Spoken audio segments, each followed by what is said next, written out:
Elle comptait les jours qui passaient sur un morceau de papier caché sous son matelas.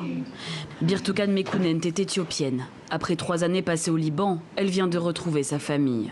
Je n'ai pas retenu mes larmes. Ma femme a pleuré encore plus. Elle remerciait Dieu parce que notre fille a échappé à la mort et est revenue vers nous. Et donc c'est une chose importante. Le soulagement des retrouvailles se dissipe quand Birtukan raconte son calvaire. Partie au Liban pour travailler comme femme de ménage, elle s'est retrouvée isolée, maltraitée et exploitée avant de réussir à s'échapper. Pendant 6 mois, je ne savais pas si c'était le jour ou la nuit. Je travaillais jour et nuit. Ils ne me payaient pas de salaire. On me disait toujours qu'ils n'avaient pas d'argent. J'avais les mains meurtries à force de travailler. Son cas est loin d'être une exception.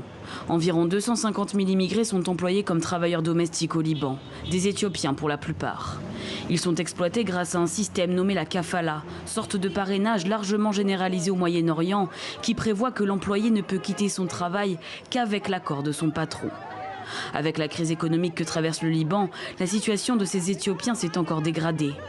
Au début du mois de juin, des dizaines de femmes ont été renvoyées et déposées devant le consulat éthiopien à Beyrouth sans aucun ménagement.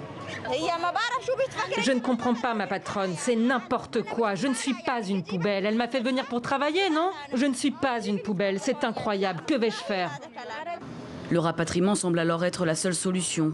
Le gouvernement éthiopien, accusé par une ONG d'avoir fermé les yeux, a tout de même affrété des vols en juin pour rapatrier ses travailleurs. Mais jusqu'ici, seules 650 Éthiopiennes ont pu rentrer chez elles.